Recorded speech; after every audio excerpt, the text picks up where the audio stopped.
Go on.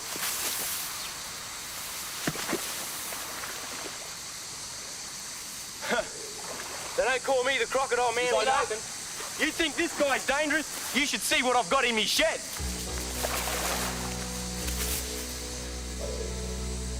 One of the things I do is get venomous snakes out of tight corners, in people's houses, or like here, in someone's car.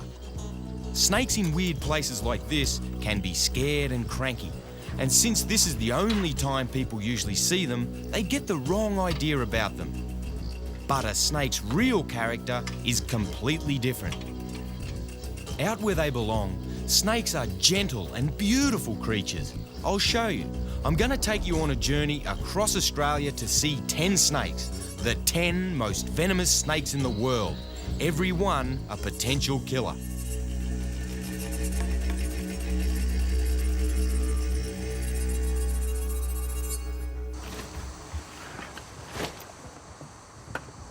I'm Steve Irwin, and I know a thing or two about snakes. I was raised with them. My father founded the Queensland Reptile and Fauna Park near Brisbane.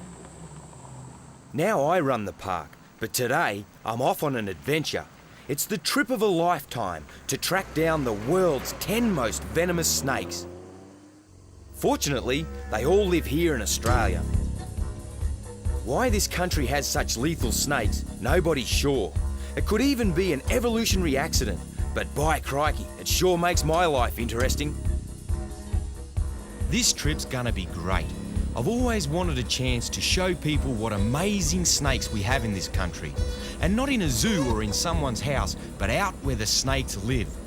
In the bush, they're not biting anyone or scaring anyone, they're just living peacefully with all this power stored in their venom.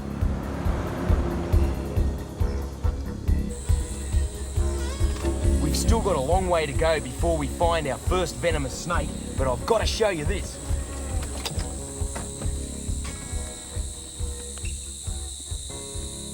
It's quite common to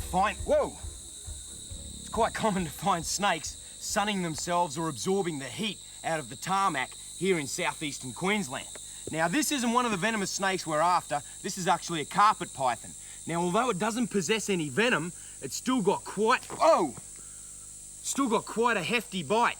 Now, when I try and touch it, it's retaliating by trying to bite me. I think it's very important that I just shift him off the road because snakes get clobbered all the time.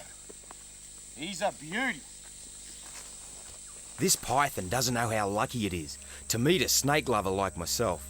A lot of drivers out here will swerve to run over a snake.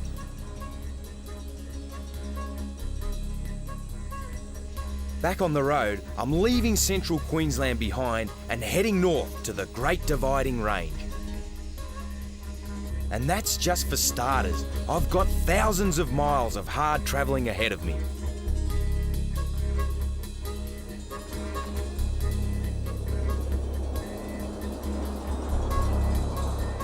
The first stop's Darwin in the Northern Territory. This tropical city is home to number 10 on my list, the 10th most venomous snake in the world. It's the western brown.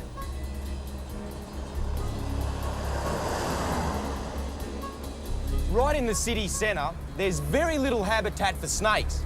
But just out of town in the suburbs, where city meets country, snakes are a part of everyday life. Western browns have been living in this area for a lot longer than humans. They're not about to move just because someone built a suburb here. I'm told a brown snake has made itself at home under this house. Let's see if it's the one I'm looking for. It's amazing to think, with children playing so close, that we have the chance of finding a western brown snake, 10th most venomous snake in the world.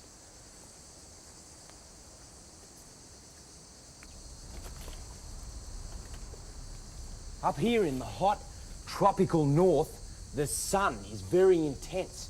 And of course, these buildings create the perfect shaded areas, nice and cool, for a myriad of dangerous animals.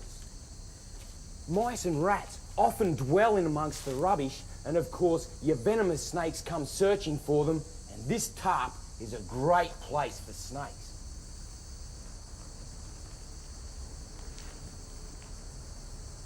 Well, this is the first snake on our list, and I never expected to have such a close encounter. Very important I don't breathe on it or move suddenly, because this is a western brown. Real healthy looking one too. They're quite a volatile, dangerous snake, and in this confined area underneath a house, let alone in close proximity, he's best left alone.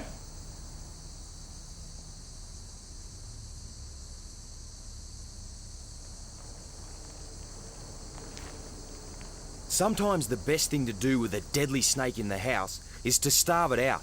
I'll have a look around and then I'll tell the family just how to do that. Here's the culprit. It's not that the western brown would hang around on the off chance of eating a pet bird, but the problem is the parrot is such a messy eater. The seed that the parrot kicks out of its cage attracts mice, and mice are what the snake's here for. Try a different kind of cage and hey, no mice and no snakes. With me out of the way, the snake comes out to look for breakfast. Mice find their food by sniffing the air. Snakes use scent too, but they don't use their nostrils, they taste the air with their tongue to locate their prey.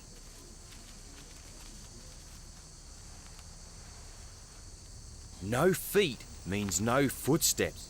Mice can hear very well, but they still won't know about the snake until it's too late. The tongue flicks, tracking the mouse long distance, and the mouse is as good as dead already.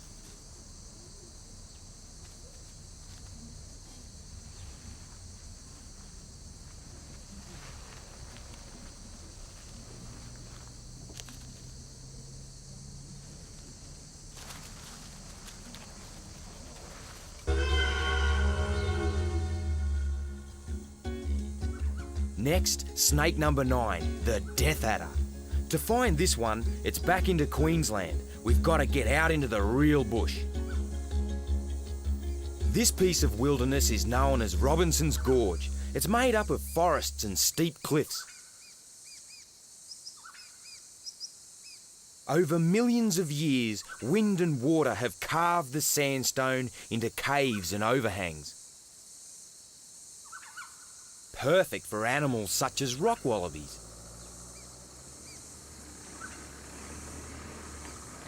Out here, it's a very long way from a hospital. I've got my radio in case I get bitten and I need to call in the flying doctor. I'm also carrying pressure bandages, the best first aid for snakebite.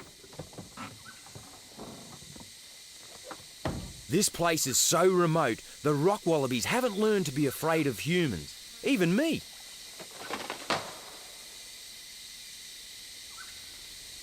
Creeping around these cliffs takes a fair amount of skill. It's not quite as easy as crawling under houses. Death adders usually live on the most inaccessible ledges.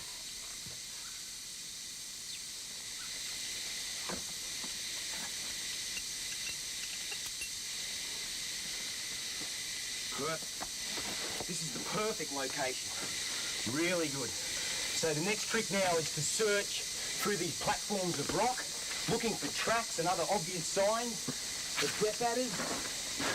Good thing to do is to look for other reptiles as you go.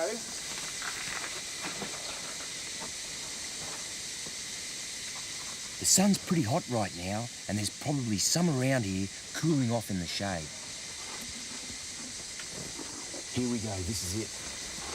You can see here, these are very distinct death adder tracks, pushing the sand down. This is brilliant. Now we're going to have to be a bit careful because we're close. These snakes won't move out of your way. They'll wait until you stand on them. Just come along here, flattened out, down towards this leaf litter.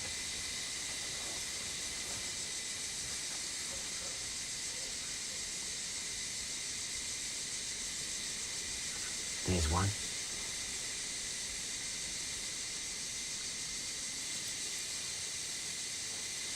What a little beauty. I'm going to expose this death adder. I'm in no danger at all. They're a very shy, timid, placid snake, and this is what causes them most of their problems, in that they won't retreat and run out of people's way. They'll sit relying on their camouflage, thinking they're safe. People stand on them, whack, they bite low and hard. This looks dangerous, I know, but the secret is being as slow and smooth as the snake is.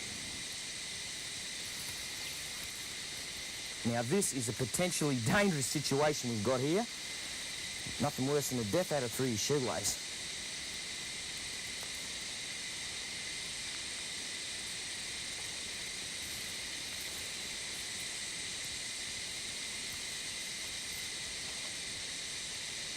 Have a look at this little beauty. Aren't they glorious? This is the death adder. Very short, stout body, quite a large, buffy head, triangular shaped head. Now, death adder by name, not by nature. As you can see, the death adder is very placid, very quiet and timid, and very uninclined to bite or strike. Just got to keep my fingers out of the way.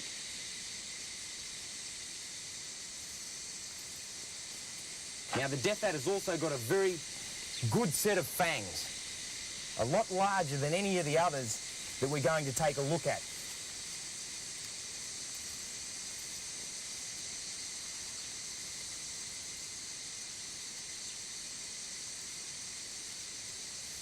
He's settled down nicely, straight back under his leaf litter.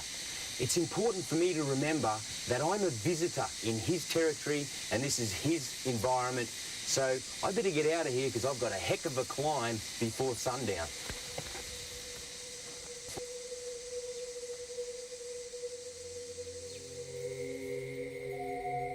Cold-blooded animals tend to slow down at night unless they're like the death adder and hunt other cold-blooded animals.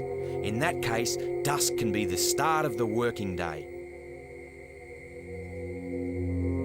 But the death adder doesn't exert itself too much. It's an ambush predator. It uses the end of its tail as a lure. The rest of the snake stays completely still while the tail sticks up and wriggles like a worm. Along comes a skink. Sees the worm, sneaks up on it,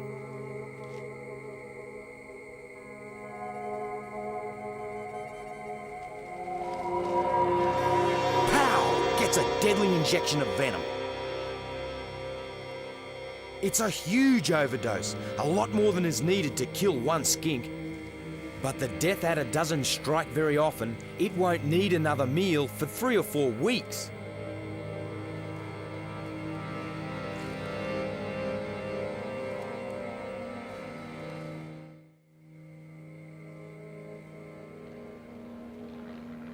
Snake number 8 goes without eating for months. The giant black tiger is found on Mount Chapel Island, just off the coast of Tasmania. Aboriginals used to call this the moving island because it heaves with 6-foot-long snakes.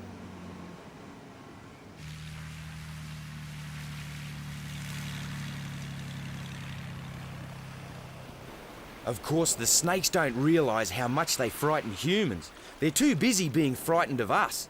When I turn up, they hide in their holes. I'm gonna have to root them out.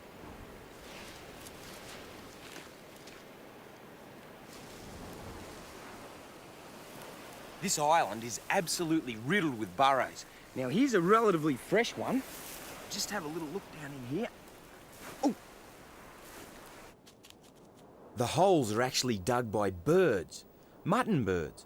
They were named by local people for the way they taste.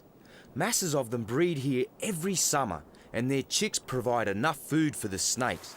The chicks take a couple of months to grow their feathers and fly away. After that, the snakes don't eat for 10 months until the next mutton bird season.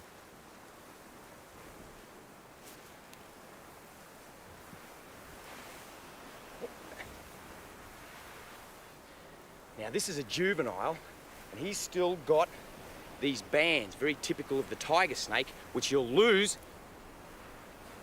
as he reaches adulthood. And you can see how nippy he is. A little bit naughty. Whoa. Now, check this out. Here's the difference. This place crawls with snakes. Have a look at this one. This is an adult. Very large. Probably got a mutton bird in his belly there. And he's lost all those bands and his solid black colour. And he's a beauty. Now, unlike that smaller one, he'd have no natural predators. And he's very quiet. When I'm handling snakes, I try to be as gentle as possible. I don't grab them behind the head the way that everybody thinks you should. That can hurt the snake and it'll make it want to bite. Snakes have very delicate backbones, easily damaged. I always try to support the body with my hands and make sure a part of it's resting on the ground at all times. Just let him go back down this mutton hole.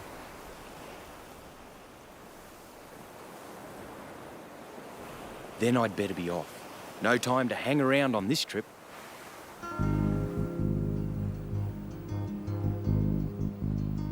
As I catch my lift back to the mainland, mutton birds return to the island after several days feeding out at sea. They're bringing back fish for their chicks. When the chicks are big enough, all the birds will fly north, but the burrows won't be left empty. They'll be used as nurseries by female tiger snakes. Unlike most snakes, these ones are born without an egg.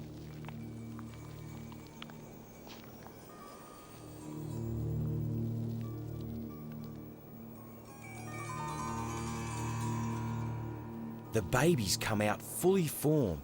They're completely independent and armed with the world's 8th strongest venom.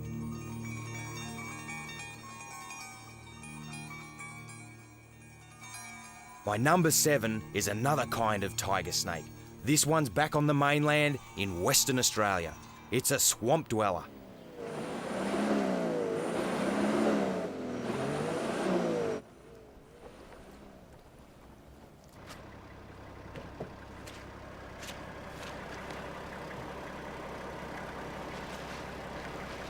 Have a look at this stuff. Primeval ooze. Whoa, doesn't smell real crash hot, but it's absolutely chock-a-block with nutrients. And of course, the insect life that lives in it and on it is prolific. And as far as the snakes are concerned, insects are good for one thing: keeping the frogs fed, fat and ready for eating.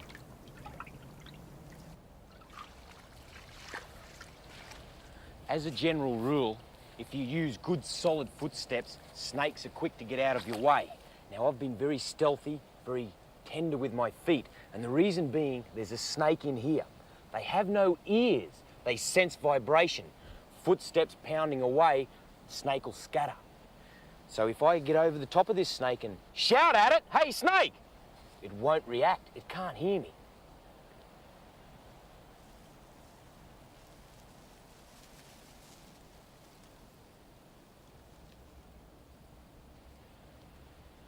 Here he comes. Be careful. What I need to do is get him over here on the flat ground so we can deal with him. He's starting to move away there. Right. Now, it's very important that I'm very gentle with him because you can see how flattened out he is. When they flatten out like that, that's like a cobra. And he's saying, "Look how big I am. I'm a venomous snake."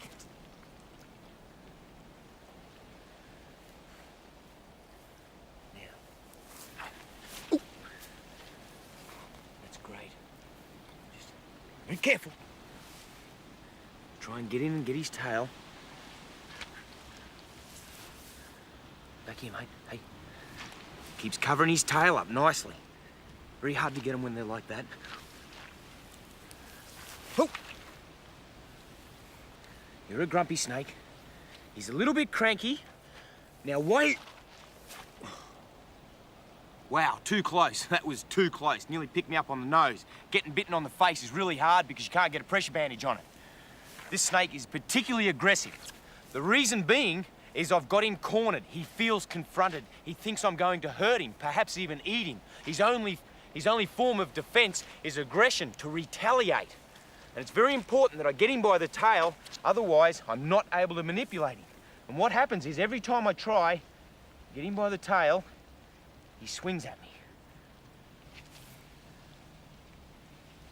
That's it. Right.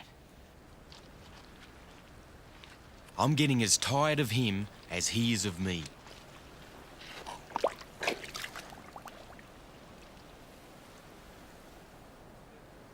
I may have given this western tiger a bit of a fright, but he soon recovers and starts looking for frogs again.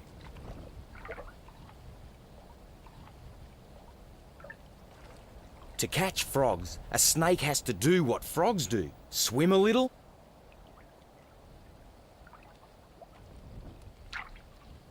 and climb a little.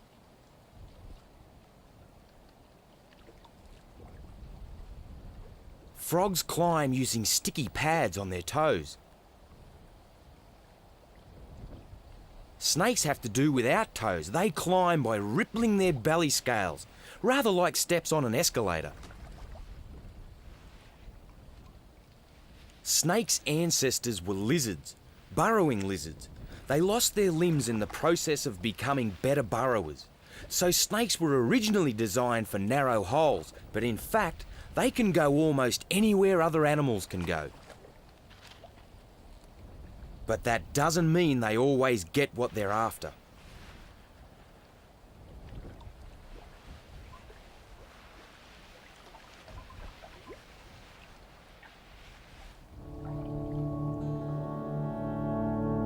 For snake number 6, I'm at the Great Barrier Reef.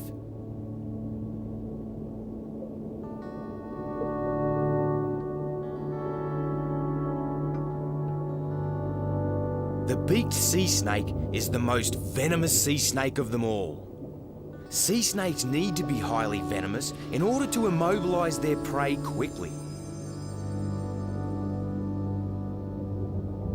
Venom is also a great defense system, and so is hiding in the coral, which is where all the snakes must be at the moment.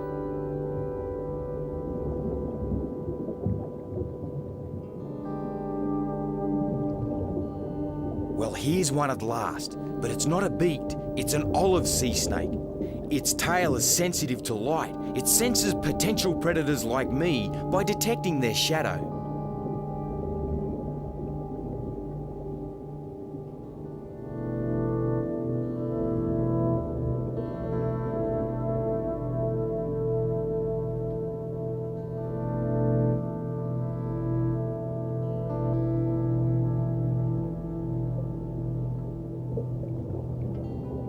Here's another olive, and it seems a bit more friendly. Either that, or it's just admiring its reflection in my goggles. It flicks its tongue to suss out what this strange object might be.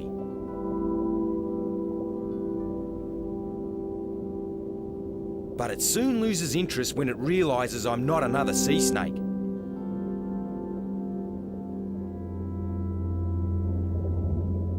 Sea snakes breathe air like other snakes, but one lungful can last several hours. Longer than my scuba tanks can anyway. On my way back to the boat to dump the empties, I've spotted what looks like our target snake. No time to change tanks, I'll just go for it with me snorkel gear.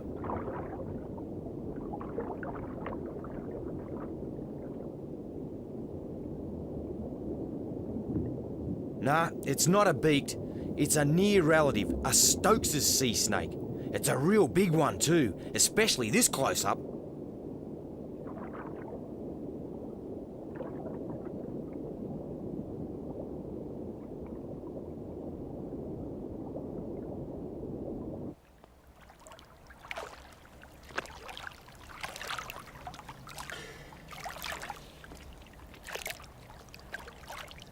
Glorious sea snake. Absolutely glorious. They've got some incredible body structure. You can see how their belly scales have come down and divided to make a keel to aid in swimming. Cute head. And they feel just like a snake, not slimy like an eel or a fish. And if we have a look down at the tail, you can see it's very flattened, almost paddle-like. and this propels them through the water quite quickly, and they can even go in reverse. You can see, like all sea snakes, they aren't aggressive. They breathe air, just like we do. So bringing her to the surface is no harm. She's quite placid. And take a look at those nostrils. See how she opens and closes them? They're totally watertight. Let's just let her go and see what she does.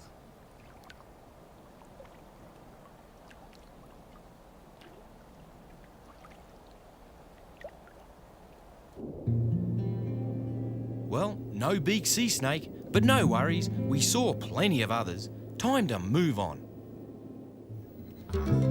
Number 5, and I'm back out to sea again for this one, near Revesby Island off South Australia. I'm after another kind of tiger snake, but even more lethal than the ones we've seen so far.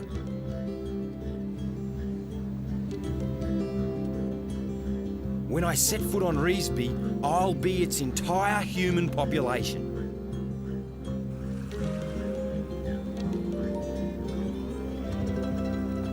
There's plenty of wildlife here though, including lots and lots of deadly snakes.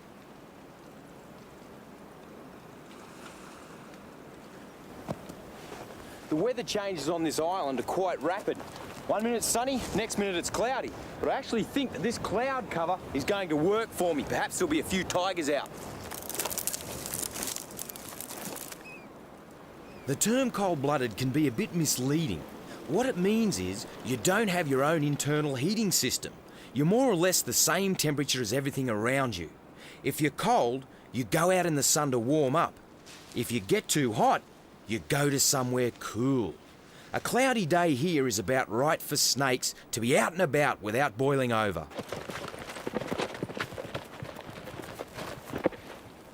Whoa, what a little ripper. Have a look at this one, isn't she gorgeous? Now I can tell this is a female, and she's in really good condition. Now she's also gravid, which is a pregnant state in a snake. You can see she's got a lump that starts about here and goes all the way up her tummy. And she's gorgeous, very placid. Have a look on her body underneath the scales. Those little jiggers there, they're ticks. They're an external parasite and they feed on blood in the snake. A lot of Australian animals carry ticks and they don't present too much of a problem. She's so gorgeous, and given that she's pregnant, I'll just let her go. When I leave to catch my boat, the snakes are left with just their everyday irritations. The ticks, for instance. Normally snakes just have to put up with these tiny bloodsuckers, but several times a year they offload them along with their own skin. First they loosen the bit around the head, and the rest follows.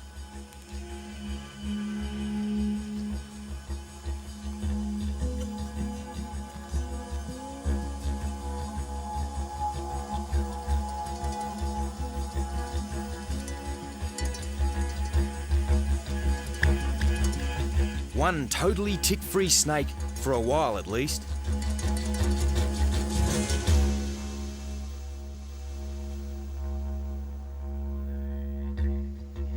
To find snake number 4, we move from Desert Island to a completely different environment. But the snake we're after isn't so different from the last. It's yet another kind of tiger snake, the eastern tiger, the deadliest tiger of all.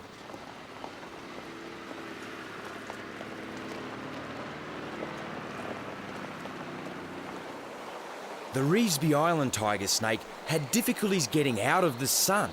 But here in the forest, the eastern tiger has the opposite problem, a lot of shade. It homes in on openings in the forest canopy where sunlight can get through. These are easiest to find along the edge of streams and rivers.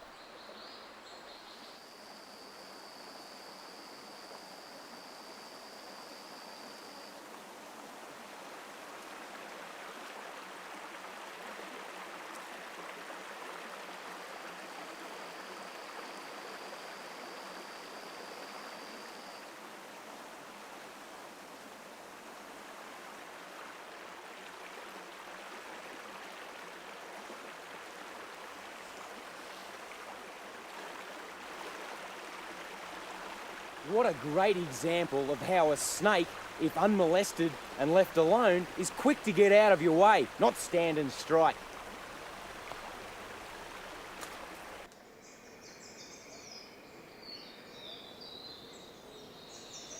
The rainforest is a great place to see other wildlife too. You just got to keep your eyes peeled.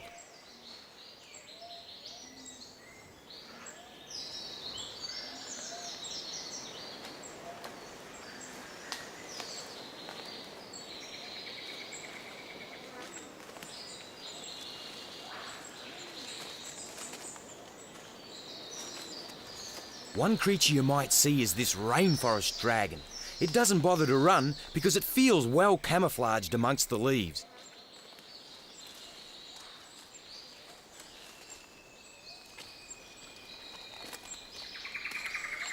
Snakes aren't so confident though.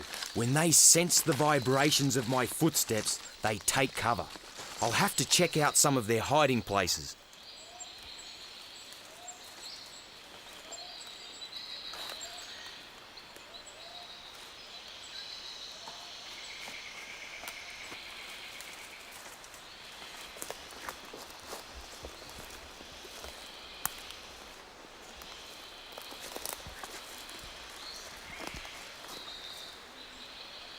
Here's one here.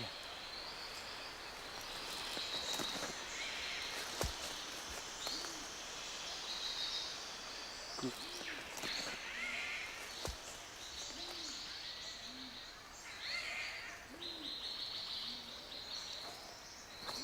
Unreal. That's the most amount of tiger snakes I've ever seen in one place at one time in my life. No one really knows why eastern tiger snakes huddle together like this. Maybe they just like the company.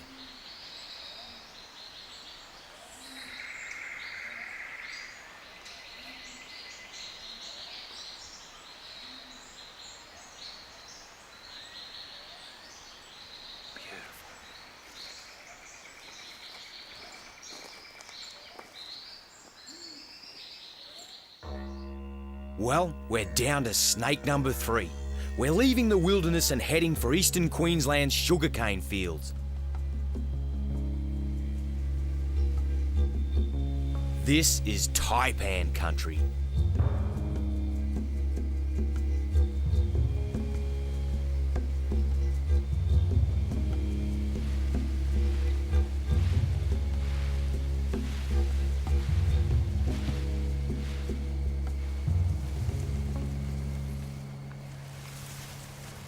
This cane field is littered with rat burrows, just like this one.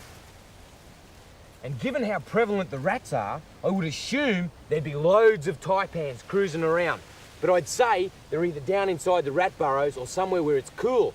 Despite the fact the sun's gone down, it's still stinking hot. So I'll come back a little bit later on.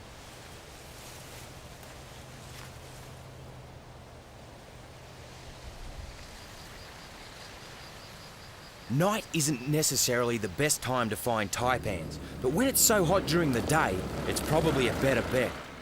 It's certainly when the rats are most active.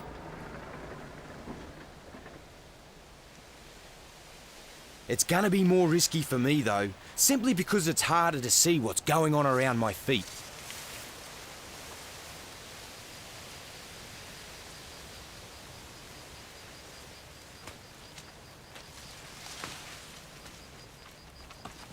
Woo, taipan. Thing with the taipan is, they're one of the stealthiest snakes in the Australian bush and would be the most dangerous snake that I'm going to be dealing with on this entire journey. Beautiful specimen. They've got a habit of coming straight back up over their own body and whistling past your ear. So let's have a look at him, and then I'll just release him on his way. Righto, mate. Good hunting. I work with snakes every day, but taipans really rattle me.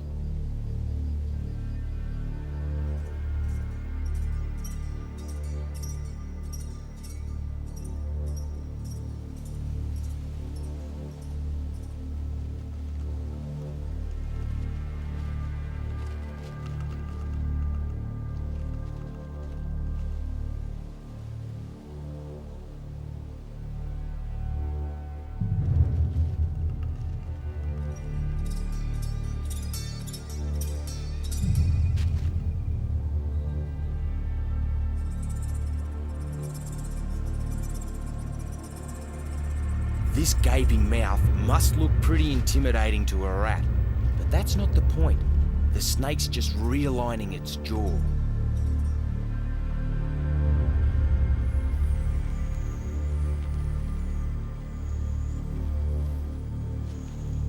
The rat's cover is soon blown wide open.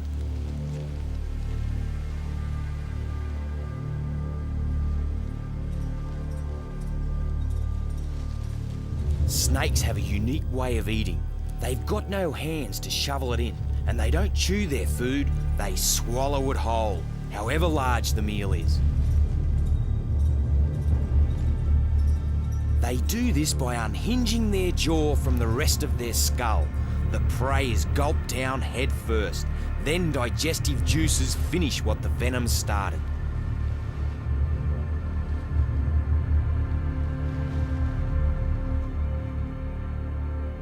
To see the second most venomous snake in the world, I'm going home to Brisbane, stopping off at the reptile park to say g'day to my animals.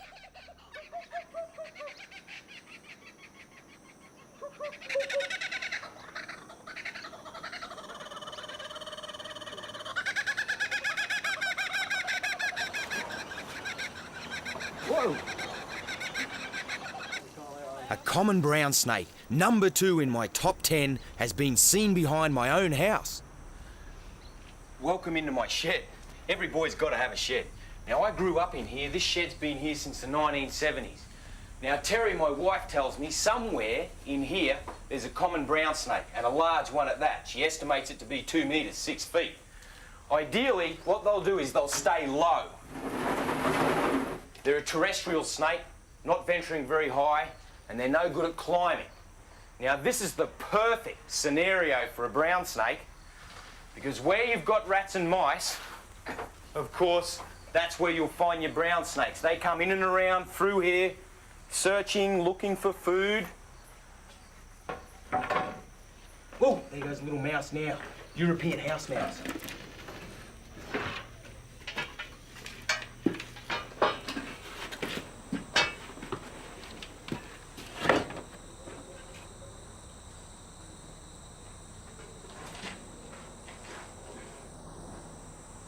And there's the little beauty.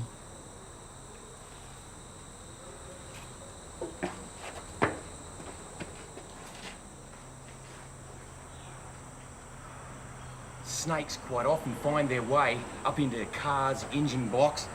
Now comes the tough part of trying to get this highly venomous snake out of quite a tight area.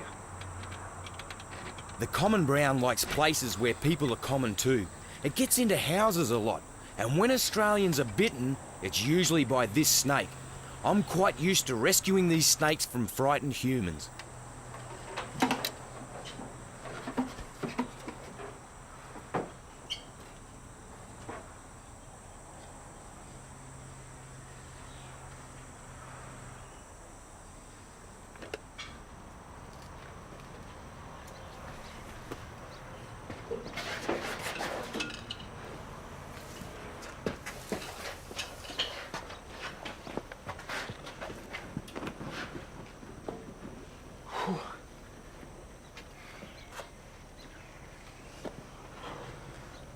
Wow, what an epic. Common brown in that kind of environment is certainly very dangerous.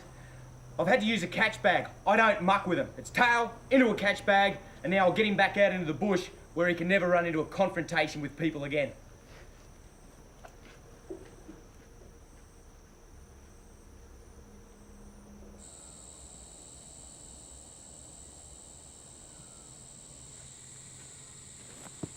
This is one of the greatest rewards for me, being able to release a potentially dangerous animal back out in the wilderness where he belongs.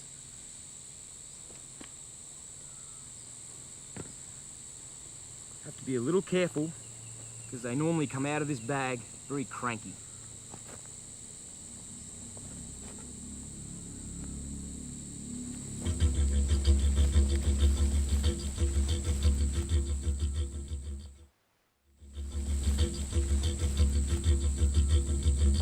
And now it's time to meet number 1. The snake at the top of my list, the most venomous snake on the face of the earth. And for this, I'm heading into the outback, to the back of the outback.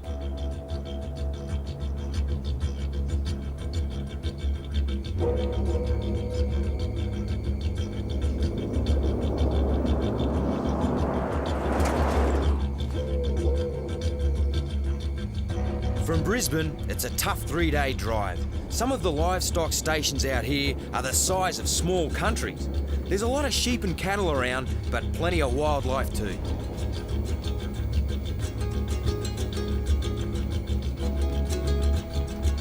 For this last encounter, I've brought along my best mate Wes.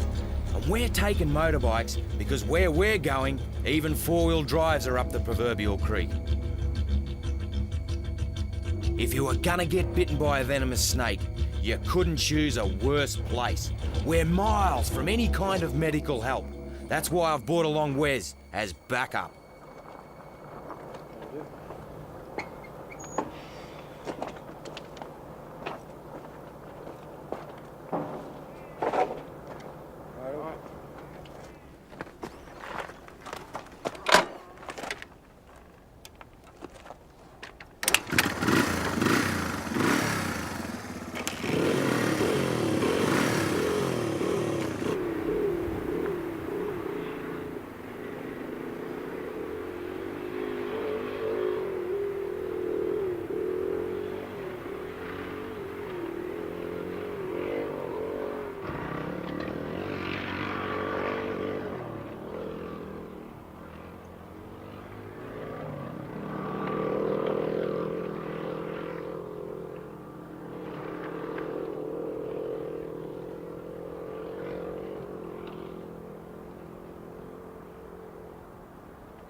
This has got to be one of the most desolate landscapes in the world. There's hardly anything out here except rats, flies, and fierce snakes. The most lethal snake on the planet.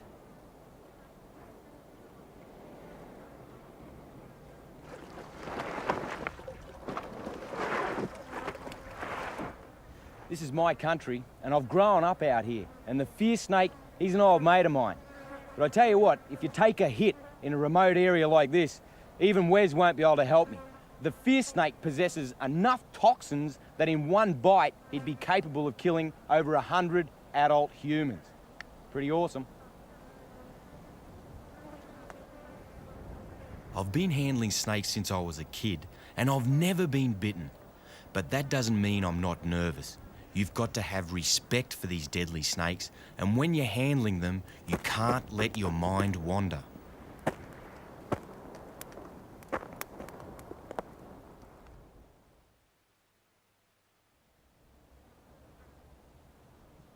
Out on the plain, the ground's riddled with deep cracks and rat burrows. The perfect spot for a fierce snake to lay her eggs.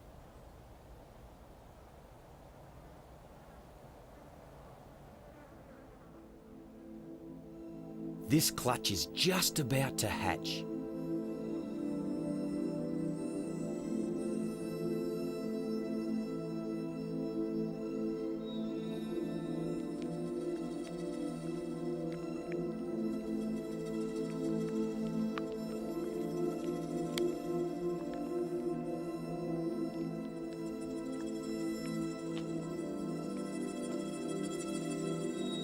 At this early stage, the young look completely harmless. But appearances can be deceptive.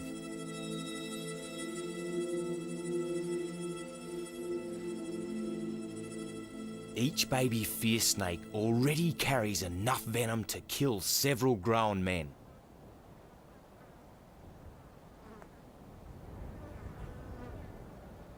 Certainly enough to knock us around.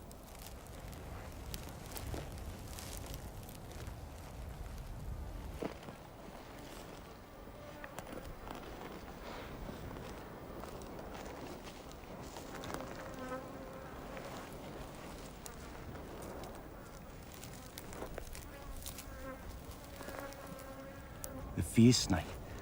It looks pretty drab, brown sort of a snake. They vary in colour. Some of them are quite strikingly beautiful. This is a big one, up around 6 foot 2 metres. And what it's doing is it's just searching, probing the rat holes.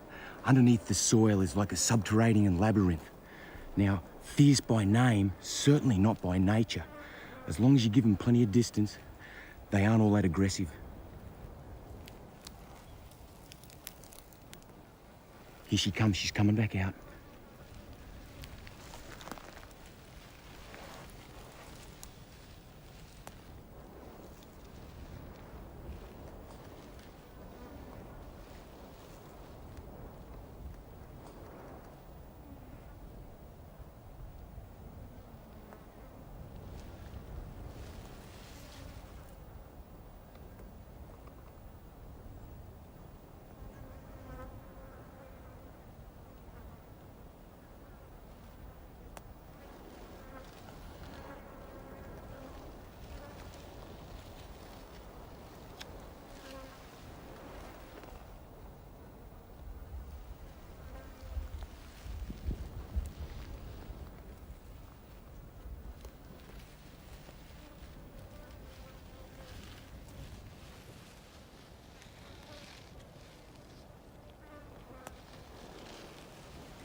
As long as I'm not threatening to her or create too much vibration, she's not bothered about me.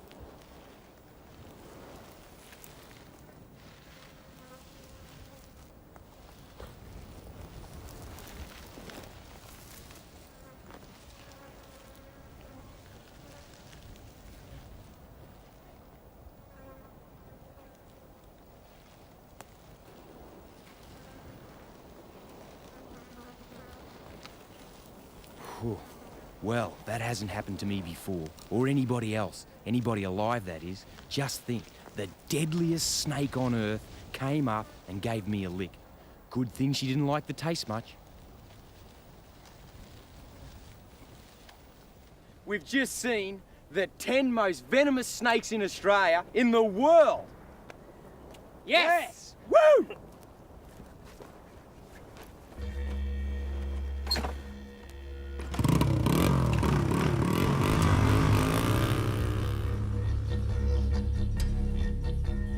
That was a wild adventure for me. I hope you've enjoyed it too. Snakes really are special, and there's a lot more to learn about them yet.